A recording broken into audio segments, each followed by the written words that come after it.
नमस्कार बच्चों, स्वागत है आप सभी का मिशन शिक्षण संवाद पढ़ाई से प्रतियोगिता तक जूनियर स्तर विज्ञान की क्लास में। तो बच्चों, जैसा कि आप सभी जानते हैं, जब दो या दो से अधिक पदार्थों को किसी भी अनुपात में मिला दिया जाता है तो उसे मिश्रण कहते हैं, जैसे समुद्री जल, शरबत, चाय और वायु। बच्चों, मिश्रण में उनके अवयवी तत्वों के गुण मौजूद होते हैं। मिश्रण से उनके अवयवों को पृथक करने की प्रक्रिया को क्या कहते हैं? क्या आप जानते हैं? नहीं? चलिए हम बताते हैं। मिश्रण से उनके अवयवों को पृथक करने की प्रक्रिया को पृथक्करण कहते हैं। तो बच्चों, आज की क्लास में हम पदार्थों के पृथक्करण के अंतर्गत पृथक्करण की विधियों के विषय में जानेंगे।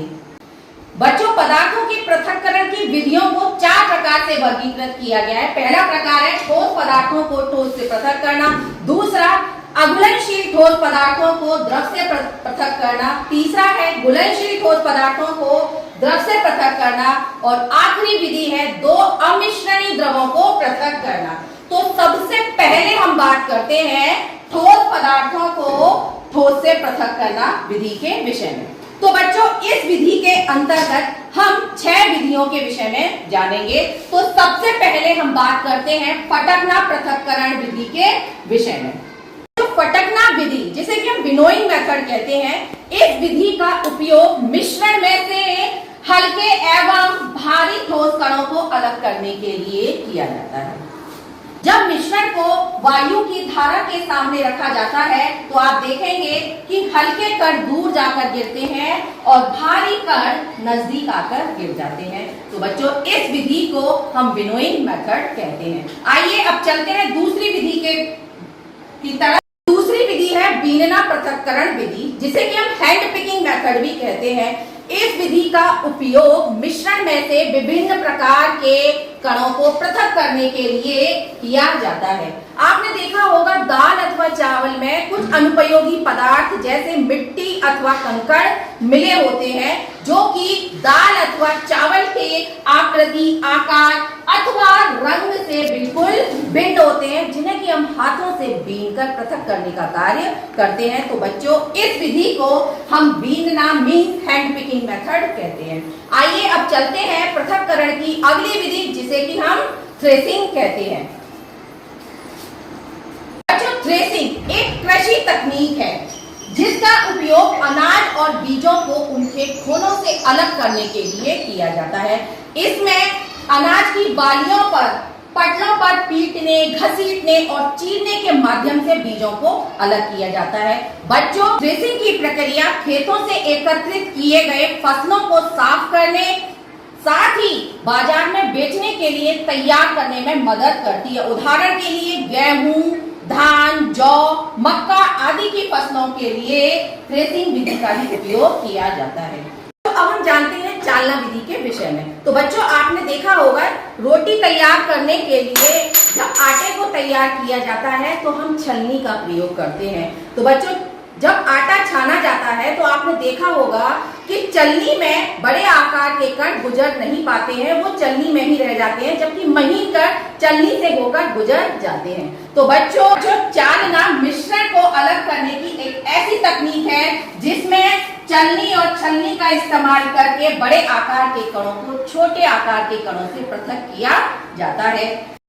बच्चों, चलनी में मौजूद छिद्रों में से बड़े आकार के कण गुजर नहीं पाते हैं, वे चलनी में ही रह जाते हैं, जबकि महीन कण चलनी में से होकर गुजर जाते हैं। तो बच्चों, चालना विधि का उपयोग कई जगहों पर किया जाता है, जैसे आटा मिलों में, निर्माण स्थलों में और चाय बनाने इत्यादि में।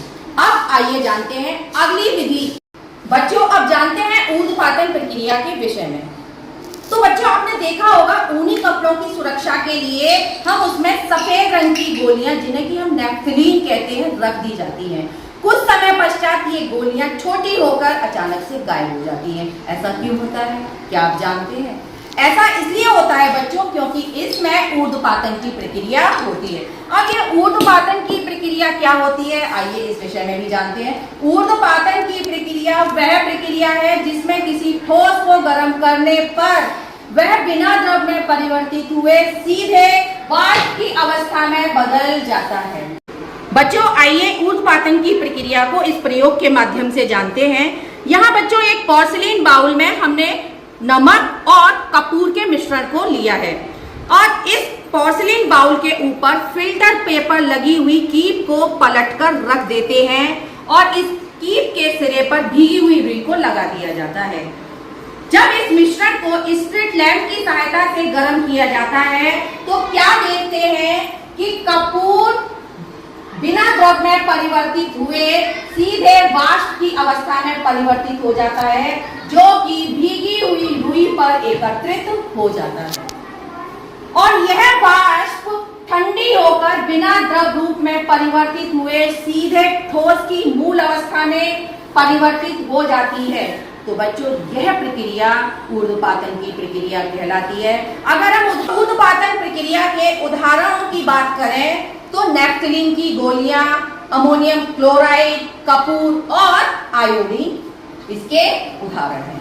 आइए जानते हैं अगली विधि जिसे कि हम चुंबकीय पृथक्करण विधि के नाम से जानते हैं।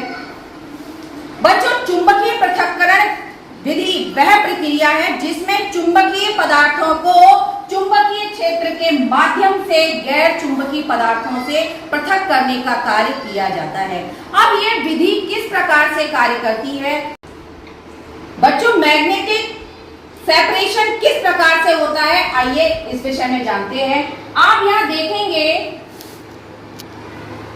कि जब सल्फर और आयरन के मिश्रण को एक फनल के माध्यम से किसी मैग्नेटिक रोलर पर गिराया जाता है तो चुंबकीय पदार्थों के कण मैग्नेटिक रोलर पर चिपक जाते हैं और ये चिपके हुए कण मैग्नेटिक रोलर के पास रखे हुए पात्र में जाकर गिर जाते हैं और जबकि अचुंबकीय पदार्थों के कण मैग्नेटिक रोलर से दूर रखे पात्र में जाकर गिरते हैं। तो इस प्रकार से चुंबकीय पृथक्करण की विधि प्रयोग में लाई जाती है। बच्चों पृथक्करण की दूसरी विधि का प्रकार अघुलनशील ठोस पदार्थों को द्रव से पृथक करना के विषय में जानते हैं। तो बच्चों इस विधि के अंतर्गत हम 3 विधियों के विषय में जानेंगे, जिसमें पहली विधि है तलछटीकरण और निथारना। बच्चों तो आइए अब जानते हैं तलछटीकरण और निथारना विधि के विषय में। तो एक गिलास में आधा गिलास जल लेकर इसमें 1 चम्मच रेत या मिट्टी के कणों को मिला दें और इसको किसी चम्मच की सहायता से हिलाने के बाद कुछ देर के लिए रखा रहने देते हैं और कुछ देर पश्चात जब हम देखते हैं मिट्टी के कण गिलास की तली में बैठ जाते हैं, क्योंकि मिट्टी के कणों का तलछटीकरण हो जाता है। अब और गिलास के ऊपरी हिस्से में साफ जल एकत्रित हो जाता है। अब इस जल को तलछट को छेड़े बिना बाहर निकालने की प्रक्रिया को हम निथारना कहते हैं। तो आपने क्या जाना बच्चों? तलछटीकरण वह प्रक्रिया है जिसमें अघुलनशील ठोस के भारी कण द्रव में बैठ जाते हैं और निथारना जैसा कि आपने अभी प्रयोग के दौरान देखा कि यह तलछट को छेड़े बिना तरल को बाहर निकालने की प्रक्रिया है। तो बच्चों आइए अब जानते हैं पृथक्करण की अगली विधि जिसे कि हम छानना मीन्स फिल्ट्रेशन कहते हैं। तो बच्चों फल और सब्जियों के जूस को पीने से पहले उसमें उपस्थित बीज और गूदे वाले भाग को अलग करने के लिए हम छानने की विधि का प्रयोग करते हैं, क्योंकि छानने से उसके बीज और गूदे वाला भाग छलनी में ही रह जाता है। तो बच्चों छानना मीन्स फिल्ट्रेशन एक ऐसी प्रक्रिया है जिसमें ठोस कणों को तरल मिश्रण से अलग करने के लिए एक फिल्टर माध्यम का उपयोग किया जाता है, क्योंकि फिल्टर तरल पदार्थ को गुजरने देता है और लेकिन ठोस कणों को रोककर रखता है। तो बच्चों ये थी आपकी छानना विधि। बच्चों आइए अब जानते हैं अपकेंद्रण विधि के विषय में। तो बच्चों इस विधि के अंतर्गत दही को जब घूर्णन शक्ति का प्रयोग करते हुए उच्च गति पर घुमाया जाता है तो क्या देखते हैं?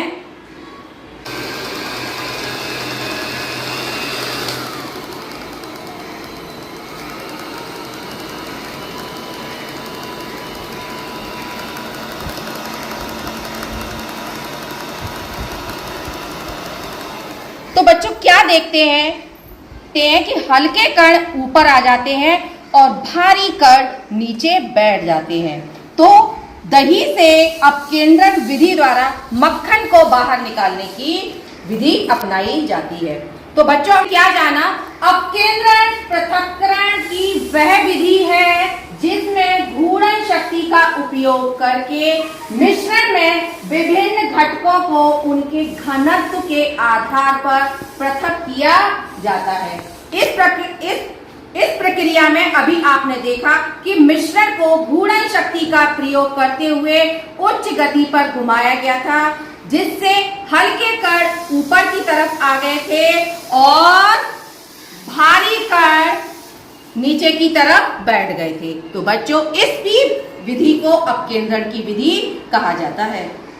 तो आइए अब जानते हैं घुलनशील ठोस पदार्थ को द्रव से पृथक करना विधि के विषय में। तो बच्चों इसके अंतर्गत हम 3 विधियों के विषय में जानेंगे। तो सबसे पहले बात करते हैं हम वाष्पन विधि के बारे में। बच्चों आइए जानते हैं इवेपोरेशन मीन्स वाष्पन विधि के विषय में। तो बच्चों इस विधि के अंतर्गत किसी भी द्रव को वाष्प में परिवर्तित करने की प्रक्रिया को वाष्पन कहा जाता है। वाष्पन विधि का उपयोग द्रव में घुले ठोस कणों को पृथक करने का कार्य किया जाता है। बच्चों आइए अब जानते हैं आचमन विधि के बारे में। तो बच्चों इस विधि के अंतर्गत धातु की प्लेट के ऊपर बर्फ के कुछ टुकड़े लिए जाएं और इस प्लेट को केतली के मुख के सम्मुख रखा जाता है और जब केतली में किसी भी द्रव को लेकर उच्च ताप के द्वारा गर्म किया जाता है तो क्या देखते हैं कि केतली के मुख से वाष्प निकलने लगती है और वो वाष्प धातु की प्लेट पर जाकर एकत्रित हो जाती है। एकत्रित होने के बाद संघनित होने के पश्चात मीन्स ठंडी होकर नीचे रखे हुए पात्र में जाकर एकत्रित हो जाती है। तो हमने क्या जाना बच्चों कि आचमन विधि के अंतर्गत किसी तरल पदार्थ को वाष्प में बदलकर उसका संघनन करके तरल रूप में वापस लाना आचमन कहलाता है। आप यहाँ देखेंगे बच्चों कि जब किसी द्रव को गर्म किया जाता है तो वाष्पन क्रिया के द्वारा वह किसमें परिवर्तित हो जाता है? वाष्प में परिवर्तित हो जाता है और वाष्प संघनन क्रिया के द्वारा संघनित होकर नीस ठंडी होकर वो किसमें परिवर्तित हो जाती है? फिर से द्रव में परिवर्तित हो जाती है। तो बच्चों ये प्रक्रिया आचमन विधि कहलाती है। आइए जानते हैं हम अगली विधि के बारे में जिसे कि हम क्रिस्टलीकरण विधि भी कहते हैं। विधि के अंतर्गत फिटकरी को जल में तब तक घोला जाए जब तक कि वह घुलना बंद न हो जाए। उसके बाद उस द्रव को गर्म करने पर फिटकरी की कुछ मात्रा जल में और घुल जाती है, अर्थात फिटकरी की जल में विलेयता बढ़ जाती है। उसके बाद इस जल को बिना हिलाए कुछ समय के लिए स्थिर छोड़ देते हैं। तो क्या देखते हैं बच्चों?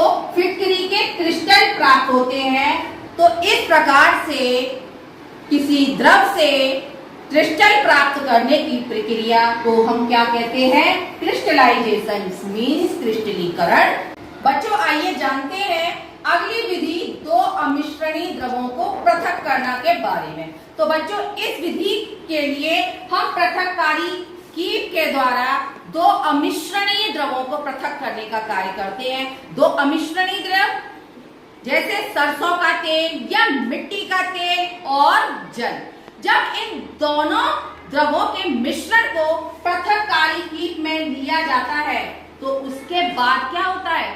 मिश्रण बन जाता है और इस मिश्रण को जब हम कुछ समय के लिए स्थिर छोड़ देते हैं तो क्या देखते हैं कि सरसों का तेल या मिट्टी का तेल ऊपरी भाग में एकत्रित हो जाता है और जल पृथककारी कीट के निचले भाग में एकत्रित हो जाता है। उसके बाद इस पृथककारी कीट के माध्यम से जल को बाहर निकाल लिया जाता है और तेल इसमें शेष रह जाता है और इस शेष तेल को भी हम पृथक करने का कार्य कर सकते हैं। तो बच्चों, आपने जाना कि पृथककारी कीट द्वारा किस प्रकार से दो अमिश्रणीय द्रवों को पृथक करने का कार्य किया जाता है। आइए अब एक और विधि के बारे में जानते हैं जिसे कि हम क्रोमेटोग्राफी के नाम से जानते हैं।